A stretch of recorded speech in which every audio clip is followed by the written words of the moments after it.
Hi guys, Official Mama here and welcome to my YouTube channel.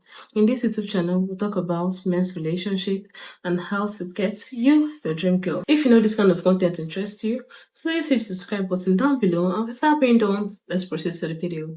In today's video, we're going to be speaking about how to make a girl, how to show her your worth without even saying a word. You don't need to shout, you don't need to be aggressive to show someone your worth. You can shout from now to tomorrow that, oh, I'm an alpha male, I'm with this, I'm with that. But if you don't know these steps, at the end of the day, you would not be able to set things firmly. So let's jump right into the video. This video is going to actually be in two segments. In the first segment of this video, I'm going to be talking about the reasons why your partner might not see your worth. Maybe you're putting in everything into the relationship. At the end of the day, it's as if you're putting nothing at all. So I'm going to be listing some reasons why your partner might not see your value. And in the second segment of this video, obviously, I'm going to be talking about how to show her your value, how to show her your worth without even saying a word. Are you ready? Because I am. Let's jump right into the video. Number one reason why your partner might not see your worth is that they might be taking you for granted. Yeah, as harsh as it might sound, yeah, it's very, very true. Most times when things are always there, when things are in abundance, people tend to take those things for granted. When they have to do nothing without getting those things, like it's just at a platter of gold, they tend to take it for granted. Number two, if you have a partner that is always focusing on your flaws, people are not perfect. One thing that you have to understand is that people are not perfect, but some people tend to see only the bad side of things, only the negative side of things. So if you have such kind of person that is always seeing the negative side of things, maybe perhaps due to childhood trauma or maybe past relationships or past disappointments, they always tend to look for the bad, they always tend to look for flaws. No matter what you do, no matter the efforts that you put in to that person or you put into that relationship, it's always come back, it's always bounce back. It's just as if you're pouring water on a dog's back. They will never see the good because they always focus on the negative side. Number three, personal stress or burnout. Maybe if that person might be going through a hard time, maybe financially, emotionally, maybe something apart from the relationship caused them to be having a bad time. It's very, very possible for them not to see your value or see the effort that you're trying to make because of that personal stress, because of that personal burnout, because they are focusing on how to solve that problem or focusing on how to solve that issue. So they might not be open to see the efforts that you're trying to make. Number three, unresolved resentment. Most times when we don't talk about an issue at the initial stage, that issue can linger and cause maybe a very bigger problem in the future. Maybe you did something to her and she chose to bottle it up and she chose not to talk about it. As time goes on, those resentments continue building up. And at the end of the day, whatever you're doing, it will never make sense to this person because that person has an unresolved resentment for you in their heart. Number five might be because you're growing apart. Yeah. People change, people grow apart, people have different values, people have different beliefs as time goes on. The person that you are today, the belief that you have today might not be the belief that you have tomorrow. Your core values, your core belief might change tomorrow. And it's totally fine. And although change is painful, but it's something that comes with life. People change, people grow apart. So maybe they don't see you like that person that they used to know. The love and everything that they have for you because of their core beliefs is changing, their core value is changing, so therefore it might cause you guys to grow apart. Number six reason why she might not be seeing your value and your worth is when she keeps on comparing you to other people. Comparison is a thief of joy when you keep comparing yourself to others. So if she keeps comparing you to maybe her friend's boyfriend, maybe her ex and whatsoever, whatever you do, she'll never see the value of whatever you're doing because she's comparing you to some other person. She wants you to be some other person, which is unfortunately not possible because it's not possible for you to be someone else that you're not unless you're trying to pretend. And definitely you can't pretend forever. So if she's comparing you to other people, she wants you to be like some other person. She will never see the value or she will never see the worth of anything that you're trying to bring or the value of anything that you bring to the table. Number six reason why she might not see your value is because of lack of communication. For example, you're doing something wrong or you're loving this person in the way that they don't want to be loved, because I've mentioned one time, I think I've made a video about that.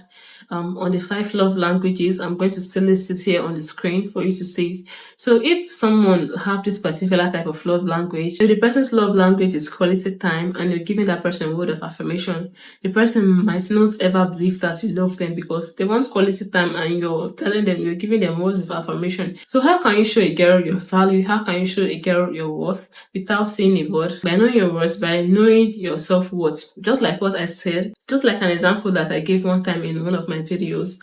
If, for example, you go to a place that the people are not really civilized and you go to that village and perhaps they don't know what good looks like, and because they don't know what good looks like, they have so many goods in maybe their land, they have a natural resources of gold.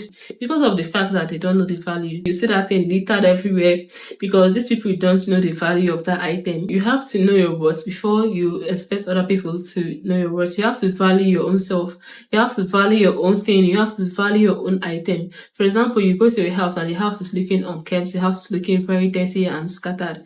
Any other person that comes to their house, the person might not want to, take care of the house because the owners of the house definitely did not keep the house clean. But when you go to a house that's clean and well organized, the person in his right mind would not want to litter that place because the owners of that place kept it clean and organized. So if you don't know your self-worth, you don't know your self-value, how do you expect someone else to know your self-worth and your self-value? Someone said that if you know the worth of what you bring to the table, you would not force anyone to sit and eat. Number 2, set healthy boundaries.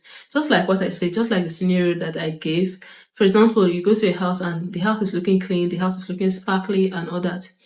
A person in his right mind definitely would not want to come to their house and mess the house up. You have to understand that it's not everyone that is in their right mind. There's some people that are not in their right mind. So when those people come, they would like to litter the place, even in as much as they saw the place sparkling clean when they met the place. So it's your duty as the owner of that house to set clear boundaries and tell them that, okay, for you to go into this house, you have to take off your shoes. When you're done eating, you have to pack the plate. This is a scenario. I'm trying to build a scenario for you to understand what I'm trying to say. And there should be no place littered in the sink. You're the owner of the house. Definitely, you're going to set that boundaries. But if the place is all littered, the place is all dirty, it's very difficult for you to set those kind of boundaries to someone that just came in. You can't tell someone to off their shoes in a dirty environment. So with that being said, if you know your self-worth, then it's left for you to set the boundaries. You have to tell them that, okay, I don't appreciate this kind of behavior. If you want to come to my life, if you want to come and stay, you have to behave in this certain ways. Tell them your values.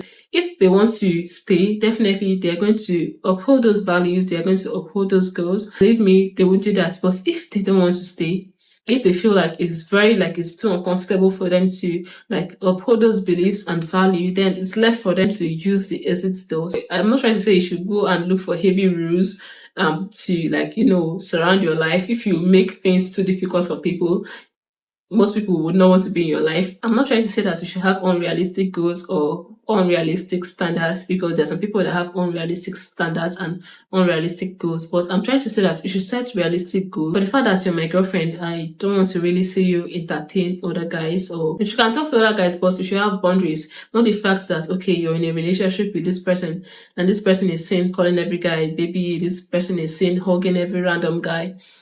That is what you call healthy boundaries. But when you say things like, okay, for the fact that I'm dating you, I don't want to see you talk to any single person.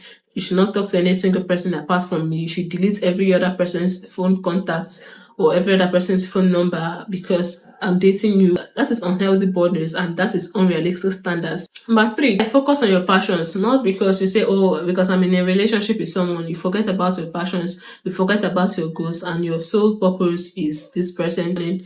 Focus on your goals, focus on your passions. Don't forget your passions, don't forget your goals because you are in a relationship. And the last point I have here is avoid playing games. You see those quotes on TikTok, you see most of these manipulation games, manipulation tactics. Even when I make videos about that, I always urge you guys not to use those games. Don't use those games. Don't use those tactics. See, maturing is realizing that those quotes on TikToks and those games that I think that you can play on your partner would actually ruin your relationship. You feel like, okay, let me pull back, let me stop contacting this person, so this person will want me and this person will start contacting me, or this person will start being obsessed with me. I'm not trying to say that you should always be contacting someone 247 and you should not have a life of your own.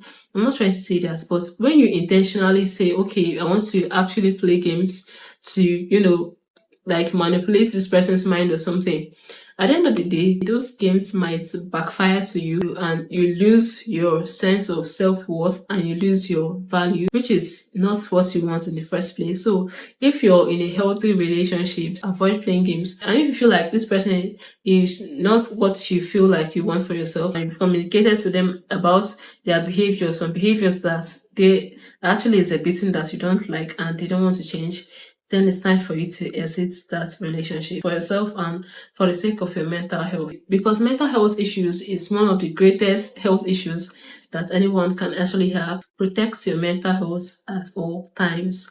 We've come to the end of this video, guys. I hope you enjoyed this video. If you did, don't forget to give this video a very big thumbs up, and please also don't forget to join our Telegram channel. We come live every first Saturday of the month, so you don't want to miss the program. So join the Telegram channel to be part of the discussion, and don't also forget to subscribe to the channel to be part of our growing community. I love you guys all, and see you in my next video. Cheers.